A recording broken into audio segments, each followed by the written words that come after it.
Vijayraj sir जी, एक मन में सवाल उठता है बार बार अच्छा लिख दीजिए।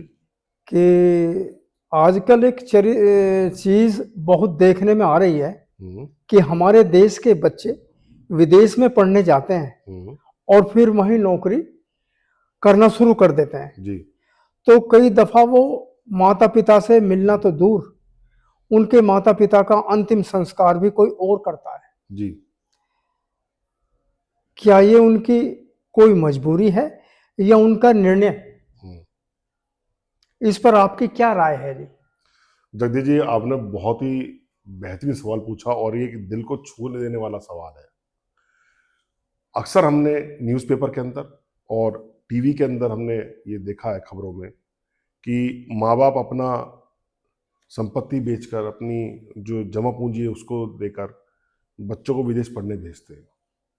उसके बाद बच्चे वहाँ पढ़ने जाते हैं और या कई बार जॉब करने भी जाते हैं, फिर वो वहाँ बस जाते हैं। बिल्कुल ठीक। ऐसा होता क्यों है?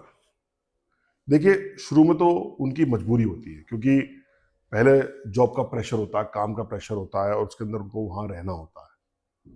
उसके बाद शादी होती है और शादी होने के बाद मान लीजिए जब बच्चे वहाँ पर जन्म लेते हैं तो उसके बाद उन बच्चों को वहाँ की नागरिकता मिल जाती है। और जब बच्चों को नागरिकता मिल जाती है तो जाहिर सी बात है, फिर वो पहले जो मजबूरी थी वो बाद में वो निर्णय में कन्वर्ट हो जाती है कि अब तो यही रहना है, बहुत अब तो सुंदर। बच्चों को एजुकेशन देनी है, अच्छी से अच्छी सुविधा देनी है। देखिए, कुछ भी कहिए आप, वो डेवलप्ड नेशंस हैं और हम डेवलपिंग नेशन है, तो कहीं ना कहीं दोनों की मूलभूत सुविधाओं में फर्क तो है अभी। बिल्कुल ठीक। वहाँ पे क्लाइमेट कंट्रोल कह लीजिए, वहाँ पे आप ट्रांसपोर्टेशन सुविधा कह लीजिए, वहाँ का एजुकेशन सिस्टम भी कह लीजिए, वो बहुत डिफरेंट है हमारी कंट्री से। तो कई बार वो फिर वो उनका निर्णय बन जाता है और वो वहीं पे बस जाते हैं। लेकिन मैं इसमें एक बात कहना चाहता हूँ कि आप पढ़ने जरूर जाएं। हर व्यक्ति को अच्छे से अच्छी एजुकेशन लेने का अधिकार है और होना भी चाहिए। प्रतिभाशाली जितना ज्यादा बन जाए सर, आज की डेट में तो उतना अच्छा है। पहले हम ये कहते थे कि पहले संघर्ष था, बिल्कुल ठीक। आज संघर्ष नहीं है, आज कंपटीशन है, क्योंकि हर चीज हमारे पास रेडिली अवेलेबल है। बिल्कुल ठीक। तो वो तो संघर्ष तो खत्म हो गया।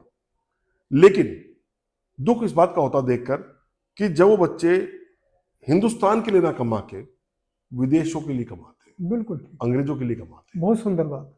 और इन अंग्रेजों को हमारे देश से खदेड़ने के लिए हमारे स्वतंत्रता सेनानी और हमारे जो वीर गति को प्राप्त हुए थे, हमारे शहीद, चाहे वो भगत सिंह हो जो 23 साल की उम्र में फांसी झूल गए, गुरुदेव हुए, राजभर हुए, और अपना तात्या टोपे हुए, रानी लक्ष्मीबाई देखिए ना आप कब से, बिल्कुल ठीक। मंगल पांडे हुए, ये कितने सारे लोग हैं जिन लोगों ने इस खुली सांस के लिए जो हम आज ले रहे हैं बिल्कुल ठीक। उसके लिए अपनी जान दे दी, उसकी परवाह नहीं करी। उनका भी तो परिवार था। बिल्कुल ठीक है। तो क्या हमें अपने देश के लिए नहीं काम करना चाहिए? करना चाहिए। तो मेरा मानना तो देखो यही है, मैं इसमें कहूंगा कि एजुकेशन लीजिए, कोई दिक्कत नहीं है, लेकिन कमाना अपने देश के लिए चाहिए। 150 करोड़ जनसंख्या है साहब, यहाँ पे एक से एक बड़ी कंपनी है, बिल्कुल ठीक। एक से एक बड़े लोग हैं जो पैसा कमा रहे हैं, बहुत संभावना है, कोई कमी नहीं है। बिल्कुल। आजकल तो सब रोड इंफ्रास्ट्रक्चर सब कुछ, सब बढ़िया, एजुकेशन सिस्टम सब कुछ हो चुका है यहाँ पे। तो मैं तो यही सलाह दूंगा कि जाइए, लेकिन सेवा अपने देश की करिए। बिल्कुल ठीक।